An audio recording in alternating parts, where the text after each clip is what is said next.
enough to lift your spirits with a lot of people. So it could be recognition and fame. A lot of people monetize their YouTube videos. They're getting money off of these things. They make DVDs. But I think the vast majority of the people really are under the impression that this really was a hoax, and it's based on bad information. So they pick it up and then they throw it out. You know, they make their own video, and it's just basically a regurgitation of something that's already been debunked. And then, you know, I come across it, and I look into the information, and I find out where it's bad, and I write an article about it, or I'll talk about it. So, I mean, as far as the motivation, who knows? I mean, that's all. You know, that depends on the person you're talking to, I suppose. Rob, can I make a comment? Yeah, go ahead. Mr. Halbeck, I mean, Well, hold on. Are you finished, Keith? Now, I'm going to say that I was a school administrator. I know I'm a fraud, but I'm going to say that I was a school administrator for many, many years. And I have to say this on behalf of Don Hochsprung, who supposedly was the principal and was shot on December 14, 2012. I can tell you this with certainty.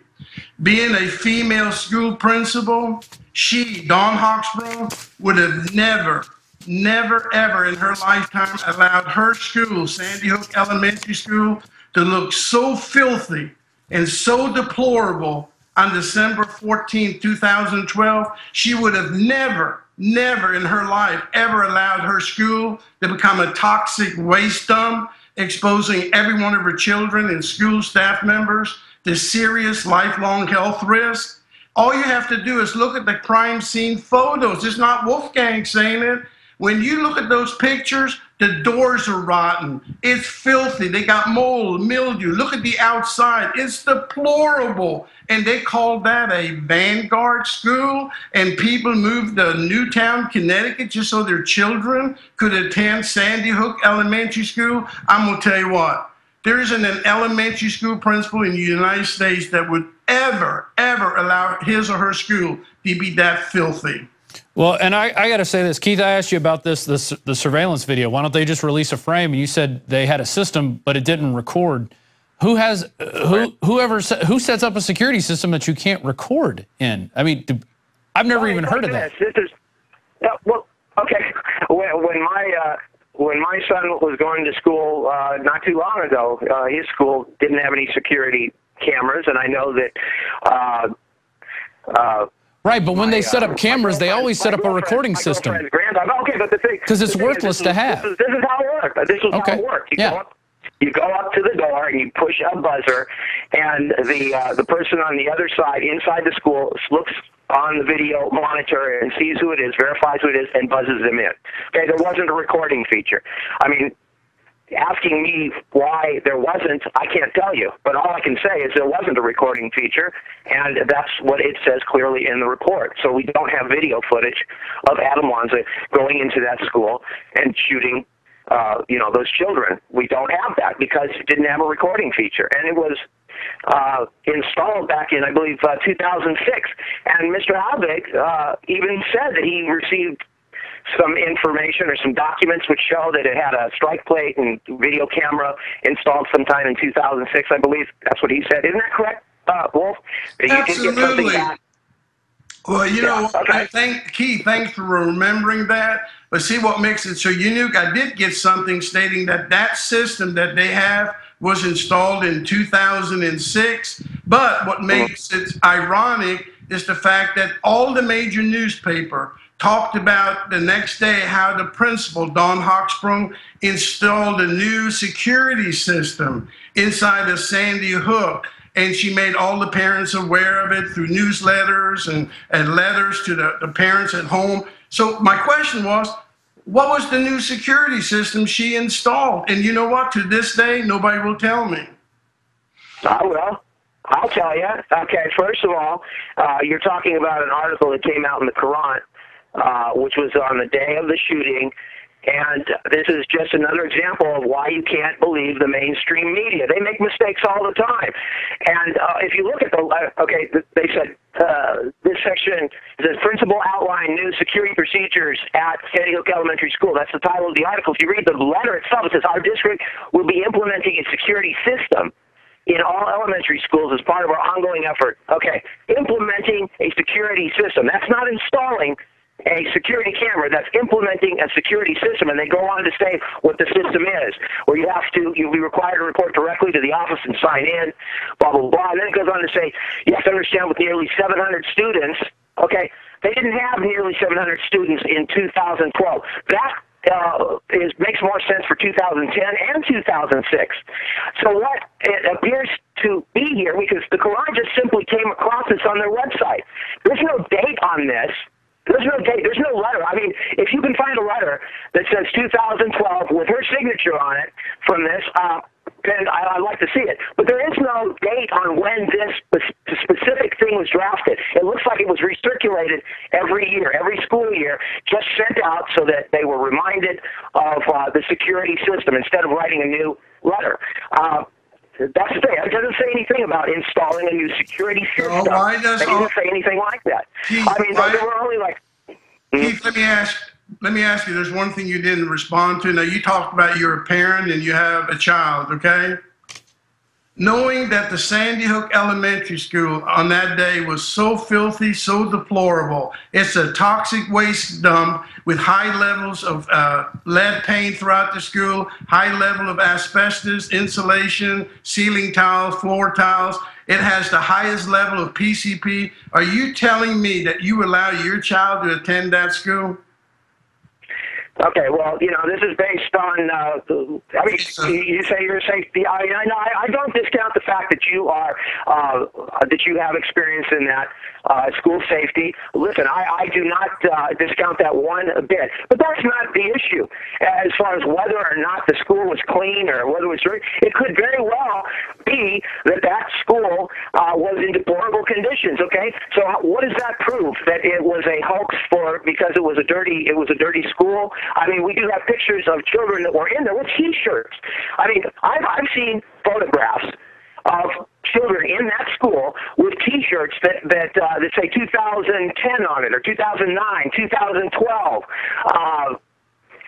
From the website that they were walking down that school. The thing is it was in operation. Whether it was a dirty school, whether that was an issue, I don't see how that works into the whole conspiracy theory. I mean, if that's... And I would like to say this before I forget. I am all for Mr. Wolfgang Halbig bringing these things to court. I wish...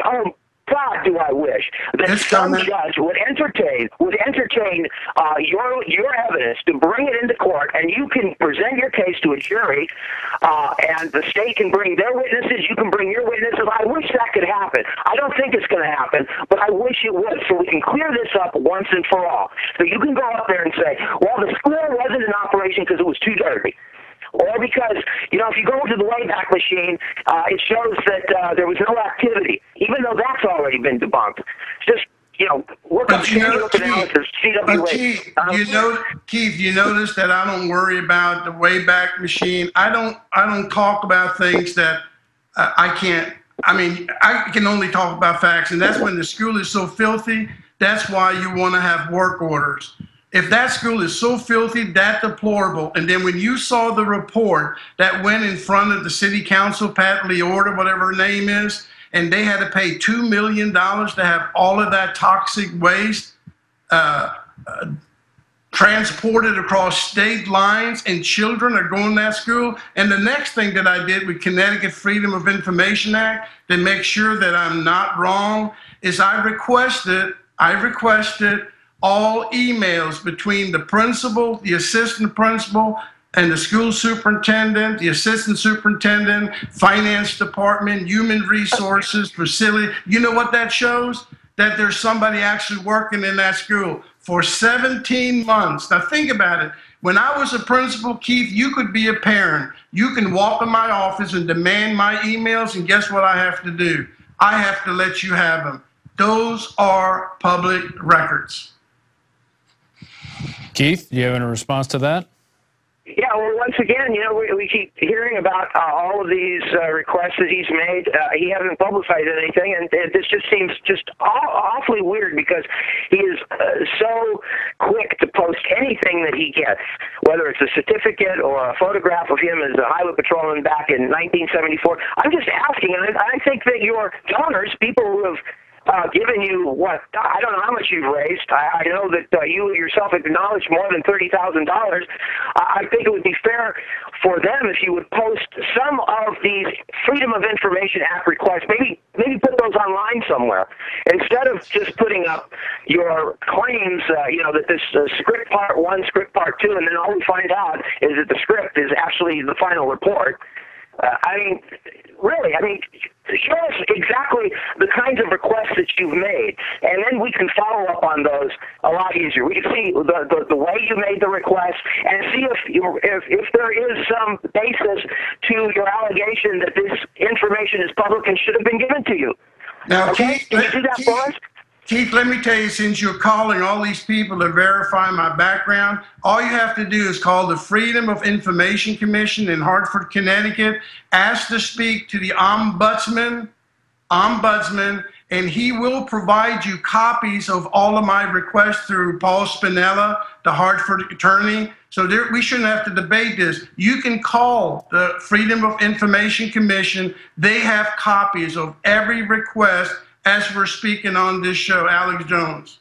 Well, guys, let me tell you this. It's been about 45 minutes we've been going at it, and I'm still not convinced one way or the other about what has happened. And you know, it just goes to the, I guess it just shows to the immensity of all the details and minutia that we can dig up. And I mean, I think as researchers and journalists on both sides of this story, that I think we need to, you know, be a little more civil to each other and try to work to find answers instead of trying to do background checks on everybody looking for information, because that's where it gets into an attack the messenger type mode. And that's what they did to Gary Webb when he released his Dark Alliance reports. They started attacking his character, saying, who are you to be sitting in here listening to federal cases talking about CIA informants running drugs? I know that's a side issue, but it gets to, you know, when it's a continual attack of the messenger, I start seeing visions of Gary Webb. Keith, do you agree or disagree with that statement? Or? I absolutely agree. But when you have people fabricating evidence, I mean, I have just looked this up. Sandy Hook's Flex Fit hat hoax, okay? The hoaxers are out there saying that that Flex Fit hat that was worn by Adam Lanza wasn't made until a year after the event, and I proved that the person actually lied. They fabricated the email, and I did a recorded interview with the vice president of Flex Fit, who said that the person is making false allegations, okay? And those articles are still up there all over the place, alleging these things. So, you know, and this is the thing. If we're going to call ourselves truthers, we need to stand by the truth. And we should be supporting lawsuits that are being filed against libel and defamation. If there's any truth to those, we should stand by that and let those things go to court and let them battle it out so we can find the truth. That's what I'm looking for, the truth. Okay? You can't just discount the testimony, the statements, the reports that were written by sworn police officers unless you have evidence that would suggest that they are lying. You need to impeach their testimony. You need to impeach their character. And no one has done that. They have not brought one whistleblower, not one counter witness, not one shred of evidence. And that's what is required. You can have all the theories that you want, but listen, we're talking about individual people, parents. We're talking about small-town cops and reporters. You guys are going after them, not the government. Look at all of these videos. It's all going after the parents and looking for children that sang at the Super Bowl. This is absolutely this beyond the pale, okay? You cannot smear these people who just lost their children to a massacre 2 years ago and say that they're characters in some kind of conspiracy theory unless you have solid proof. I agree with that statement, and I think people are still looking for answers and reasons. Wolfgang Halbig is one of them. Wolfgang, I'm going to give you the final word on this, and I think that was, Keith, thank you for joining us, definitely, by the way. And go ahead, Wolfgang. Well, Rob, I really appreciate allowing you and Keith and I to come.